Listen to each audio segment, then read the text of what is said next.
Et bonjour, bienvenue sur Electric Vince, la chaîne qui fait rimer électromobilité avec ruralité. Enfin ça, c'est d'habitude. Aujourd'hui, je vais plutôt faire rimer électromobilité avec surexcité. Pour la matinée, j'ai le Hyundai Ioniq 5 à disposition pour l'essayer. Avant d'acheter le Kona, c'est celui-là que je voulais. Bon, après c'était hors budget, mais on en reparle après le générique.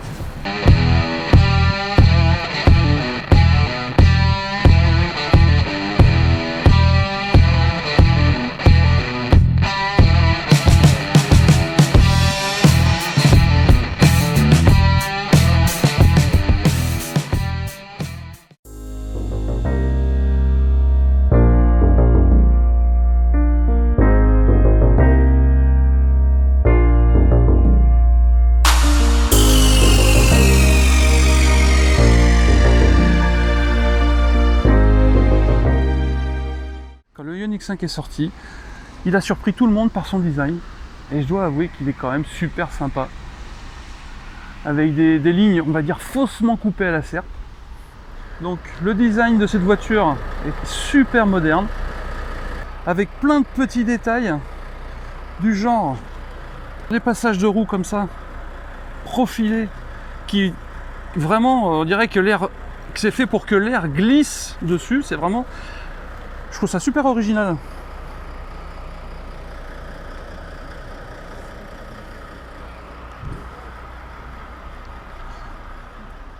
En ce qui concerne le coffre, il est assez long. On pourrait peut-être le reprocher de ne pas être assez profond. Vous avez un sous-coffre ici pour mettre les câbles. Après, la banquette est rabattable de tiers 1 tiers. Hein. Donc ça, c'est vachement bien. Donc finalement, en y réfléchissant, si on rabat les sièges, ça fait quand même une bonne capacité de chargement. Et alors l'arrière du véhicule, on a l'impression d'être au 22e siècle. pour parler un peu, pour exagérer un petit peu volontairement, mais c'est carrément... le design est super moderne. Après, on aime ou on n'aime pas, hein. C'est juste une histoire de goût. Hein. C'est comme la ligne ici, là. Je sais pas si vous la voyez bien sur l'image, mais ici, là, vous avez une ligne qui part de là, hop, qui monte comme ça, tout du long. Vous voyez la ligne, là. Je trouve que ça ajoute au design de cette voiture, c'est excellent. Alors vous voyez la signature lumineuse de la voiture, feu LED bien sûr. Alors sur le modèle d'essai d'aujourd'hui, j'ai les poignées de porte affleurantes. Mais alors par contre sur les nouveaux modèles, ces poignées n'y seront plus. Alors je ne sais pas pourquoi, mais a priori Hyundai a décidé de supprimer ces poignées de porte affleurantes sur les prochains modèles de Ioniq 5. Je trouve dommage parce que je trouve que ça apporte une touche de modernité à l'ensemble. Bon, vous me direz, en termes de modernité, on est quand même sur une voiture qui impose de la modernité, quoi. À l'arrière, bon là je suis réglé comme pour moi devant. Bon, je fais quand même 1m85 et un bon poids, hein, donc je suis assez volumineux et assez grand. Bah, on voit que j'ai de la place et pourtant j'ai une casquette dessus, hein. J'ai une casquette sur la tête, j'ai de la place. Hein. Devant, bon bah tout le monde fait pas 1m85, regardez. C'est hyper confortable. Bon, vous avez les petites poches aumônières ici, vitre électrique. Là vous avez deux prises USB. Ici vous avez la soufflerie, mais ça vous le voyez pas. Alors là, on a la portière avec les commandes des vitres, le réglage des rétroviseurs. Et alors ce que j'aime bien sur cette portière, c'est que en fait moi tout à l'heure j'ai cherché comment fermer la portière en fait. C'est à dire que là j'avais pas vu que là en fait c'était la poignée pour fermer la porte. C'était un peu perturbant. Là sinon vous avez toujours mes fameux petits commodos, hein, pour les clignotants, les lumières et tout. Et là si vous regardez bien, ici, il n'y a rien. Et là non plus, il n'y a rien. Et attention, je vais faire un tour de magie. Bim!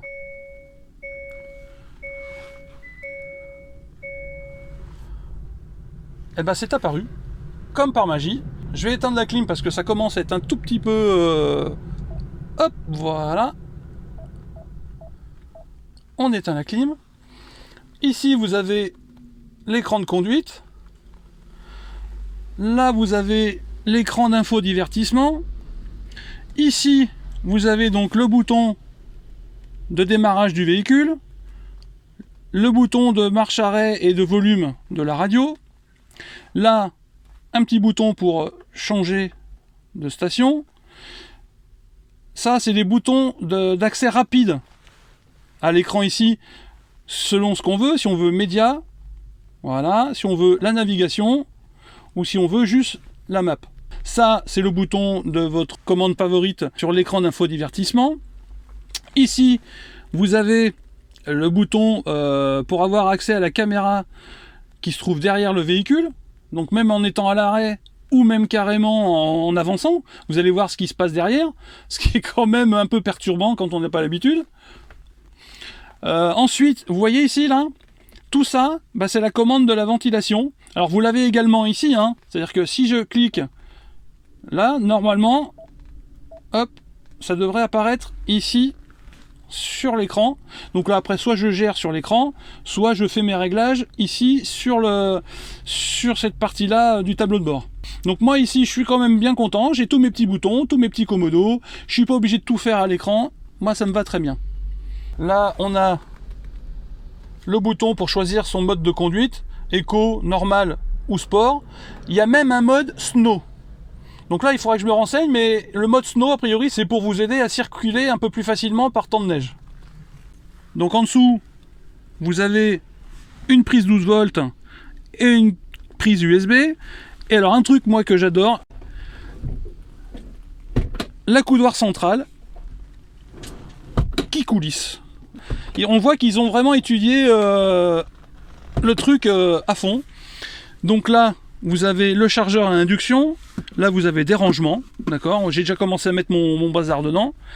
Ici, vous avez sous la coudoir un petit rangement supplémentaire. La coudoir qui peut même carrément se lever. Vous voyez?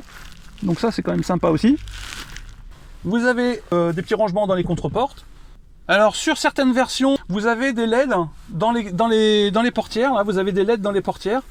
Et vous pouvez régler la luminosité et la couleur de ces LED via votre écran d'infodivertissement. Bon là, sur cette finition-là, les LED n'y sont pas. Mais pour l'avoir vu dans la concession, c'est vachement sympa. Bien, maintenant que je vous ai fait faire le tour de propriétaire, il faut l'essayer sur la route. On est d'accord? Allez, on y va. À tout de suite. Allez, même pas peur.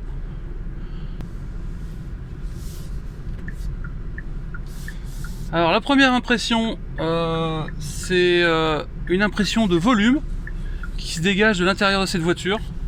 Vraiment, c'est impressionnant. C'est-à-dire que moi qui suis quand même d'un gabarit, je suis vraiment pas à l'étroit du tout.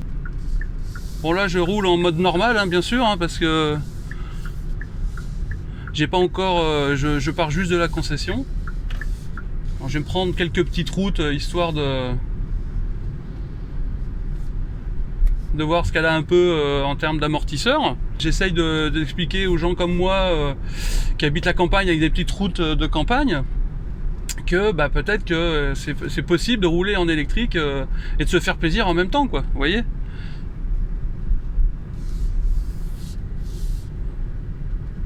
Donc là on va tester les amortisseurs, on va faire un tour complet de rond-point.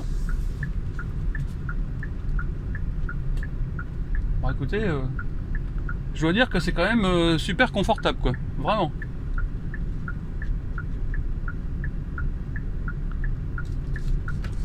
Hop. Allez, on accélère un petit peu. Alors là, je suis en mode normal. Oh là, là je suis passé en mode sport, j'ai bien senti. Oh là là là là. C'est-à-dire que là, si on accélère, vraiment, ça pousse au... Hein, si vous voyez ce que je veux dire, ça pousse. On reste un peu collé au siège. Donc je vais pas trop forcer parce que voilà, je suis pas pilote professionnel. Puis sur des routes comme ça, c'est pas fait pour. Donc je vais repasser en mode éco. Voilà. Donc j'ai fait normal, sport, là je suis en mode éco et effectivement, bon bah voilà, hein, ça incite plus à rouler un peu pépère. Hein.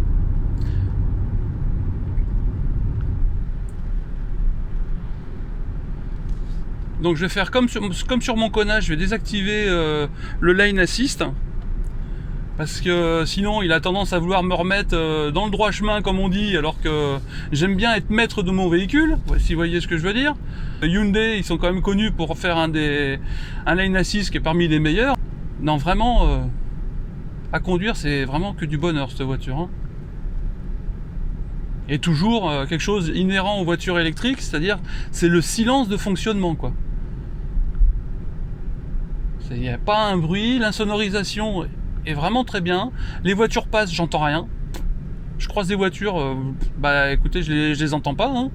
Là, je viens de passer à ralentisseur, pour un peu, je m'en serais même pas rendu compte. C'est le milieu de gamme hein, de ce modèle.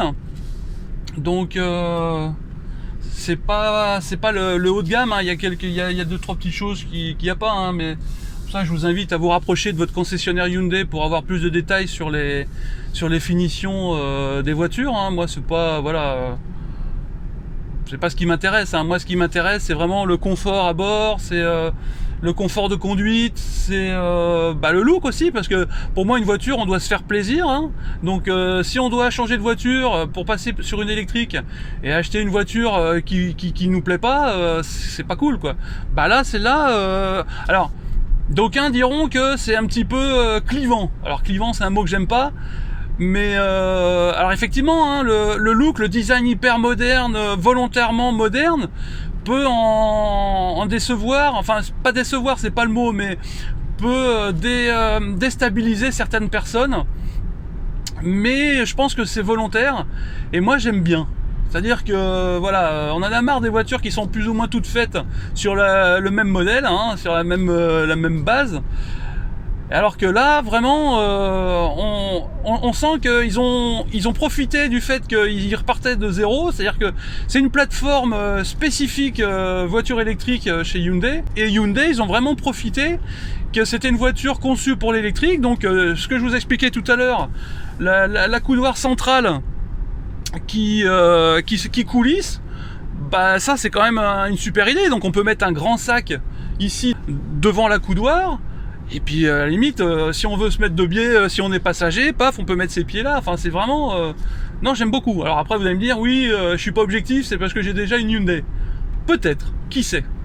Et puis surtout, à la base, c'est pas le Kona que je voulais, c'était celle-là. Bon, après, il s'avère que financièrement, j'étais plus du côté Kona que du côté Ioniq 5. Je conduis la Ioniq 5.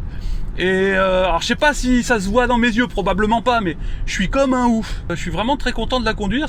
Je remercie encore le concessionnaire Hyundai de Périgueux qui a eu la gentillesse de me prêter pour la matinée cette voiture. Et puis surtout, j'espère qu'ils accepteront dans le futur de me prêter d'autres voitures, que je puisse partager l'expérience de conduite de ces véhicules-là avec vous. Et vraiment, c'est vraiment que du bonheur à conduire cette voiture. Hein. Oh là là. Même en mode éco où je suis censé, il y a moins de puissance, il y a plein de choses comme ça, mais c'est que du confort quoi. Et après moi je dis, rouler en voiture électrique en mode sport c'est un peu une hérésie, parce que si on roule en voiture électrique, le but c'est quand même de faire des économies d'énergie. Donc en mode sport, vous allez griller vous allez brûler votre batterie. Enfin quand je dis brûler, attention, je devrais faire attention à ce que je dis. Vous allez vider votre batterie, parce que brûler, alors là, ça y est, je vois déjà les commentaires, oui, c'est dangereux, ça explose, machin, patin, coup fin. Patin, coup fin, ouh, expression désuète. Brice, c'est pour toi. Si vous roulez en mode sport, vous allez vider la batterie plus vite que nécessaire, quoi. C'est vraiment pas une bonne idée à mon avis. Hein. Après, chacun fait comme il veut. C'est pas, moi, je suis pas là pour donner des conseils. Hein. C'est juste mon avis perso. Hein. Et puis, si vous voulez plus d'informations sur la consommation du Ioniq 5, je vous invite à aller sur la chaîne YouTube, la chaîne EV. Je mettrai le lien en description de la vidéo. Ils vous font des essais de voiture pour juger de la consommation des véhicules électriques. Ils ont passé le Ioniq 5 au test. En fait, ils comparent les voitures à l'essai avec une voiture qu'ils ont eux, qui est la Ioniq 28, qui apparemment, si on les écoute, c'est ce qui se fait de mieux en termes d'autonomie et de consommation électrique.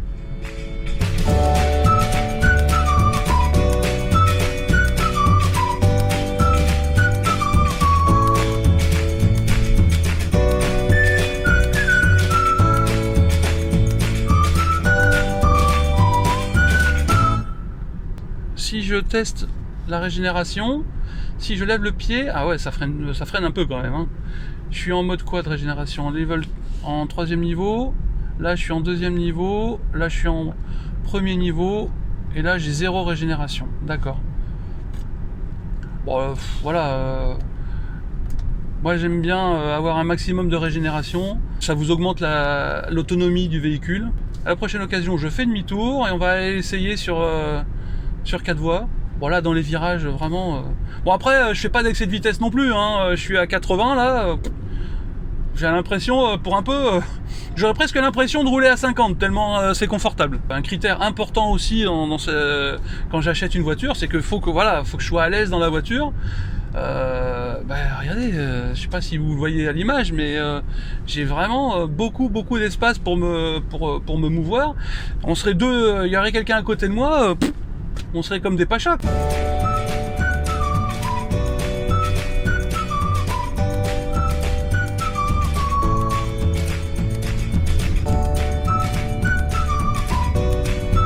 J'ai l'air un peu dithyrambique sur la voiture, mais c'est vrai quoi, c'est vraiment une excellente voiture quoi. Et c'est pas pour rien que elle fait partie des 2-3 meilleures voitures de l'année 2021 quoi. C'est pas un hasard, c'est vraiment une excellente voiture.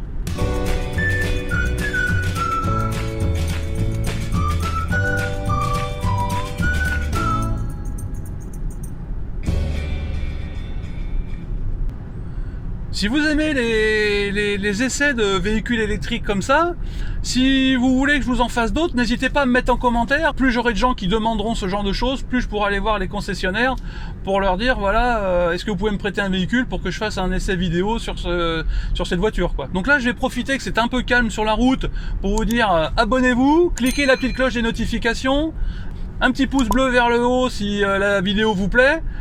Est-ce que quelqu'un parmi vous a envisagé d'acheter le Ioniq 5 ? Dites-le moi aussi en commentaire, je serais curieux de savoir ça. Et si vous l'avez fait, dites-moi si vous en êtes content, et si vous l'avez pas fait, dites-moi pourquoi. Ça est toujours intéressant de savoir ce que les gens pensent du véhicule que je suis en train d'essayer quoi. Moi, pour l'instant, effectivement, vous allez me dire, je suis pas objectif, mais peut-être qu'il y a des gens qui ont d'autres opinions sur cette voiture. Alors, il y a une particularité sur cette voiture que je ne vous ai pas citée, c'est qu'elle a le V2L, V2L en anglais. Ils vous fournissent un adaptateur que vous branchez sur la prise de recharge de la voiture, et sur cet adaptateur, vous pouvez brancher une prise 230 volts pour charger, je sais pas moi, une trottinette électrique, un vélo électrique, ou brancher votre téléviseur si vous êtes au camping, ou brancher votre radio, enfin, que sais-je. Et ça, il n'y a pas beaucoup de voitures qui le font, hein. Il y a celle-là, à ma connaissance, hein. Donc il y a celle-ci, il y a le Kia EV6, il y a le MG Marvel R aussi qui a ça. Et je trouve que c'est sympa moi comme idée. Alors après, il faut en avoir l'utilité, hein.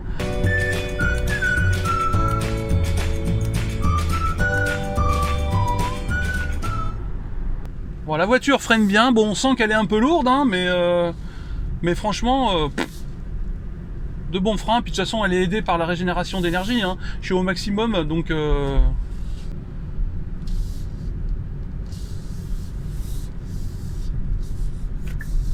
Allez, on va l'essayer sur la 4 voies.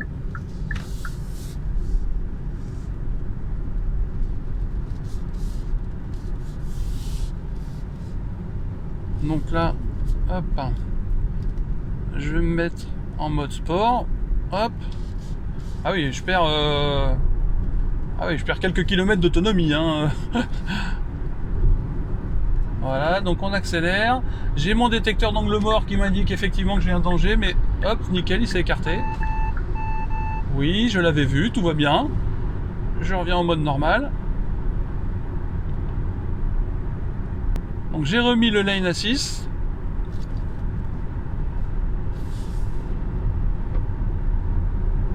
vous voyez, la voiture tourne toute seule. Donc là, ça va me demander de remettre les mains sur le volant. Hop.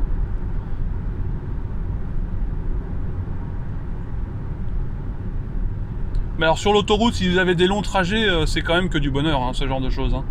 Car vous pouvez lâcher votre voiture, elle va rester dans la ligne, quoi. Bon, bien sûr, faut pas que ça soit des virages à angle droit, hein. Mais concrètement, il n'y a pas l'effet ping-pong qu'on peut avoir sur certaines voitures.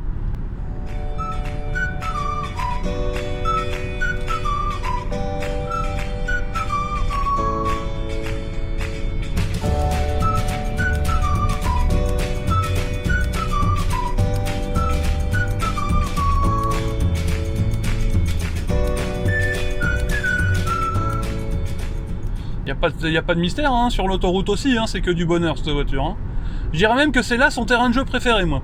En plus, elle a une capacité de recharge qui est quand même hyper rapide, parmi les plus performantes du marché. Hein. Je vous mettrai tous les chiffres de rechargement de ce véhicule en incrustation, en courant alternatif et en courant continu, et vous allez voir que c'est vraiment une voiture qui est faite pour voyager, quoi. Bon, faut bien que je trouve un petit truc de négatif à dire sur cette voiture quand même, on va pas dire que des trucs positifs. Sinon, c'est pas, ça va être ridicule. Moi, personnellement, je la trouve trop chère. Mais ça, c'est perso, c'est égoïste. J'aurais bien voulu me l'acheter, mais franchement, pour moi, elle est encore trop chère. Mais bon, peut-être que je trouverai une bonne occasion d'ici 2-3 ans, là, à la fin de ma LOA du Kona, et puis peut-être que d'ici là, il y aura d'autres voitures qui m'intéresseront. Hein. Je dis ça, j'en sais rien. Mais à l'heure actuelle, celle-là ou le V6, c'est vraiment deux voitures qui me bottent, quoi. Ah, qui me bottent, non, Vincent, les expressions.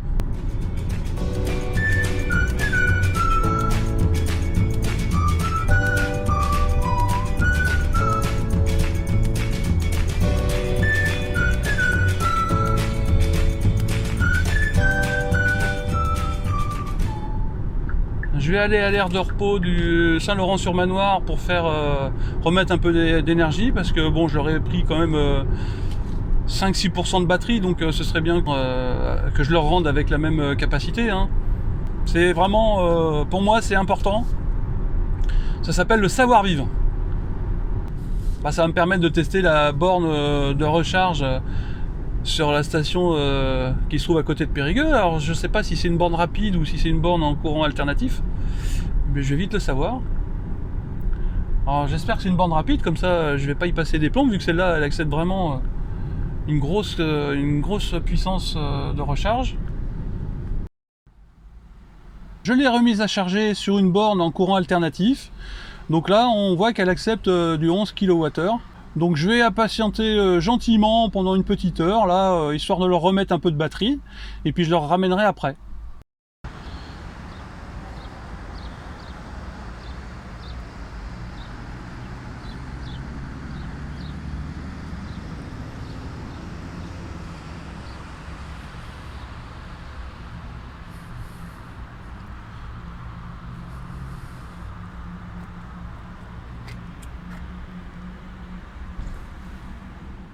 Bien, et bien je profite de ce que la voiture est en charge à une borne en courant alternatif qui me délivre du 11 kWh pour vous dire que finalement j'ai trouvé un autre défaut à cette voiture.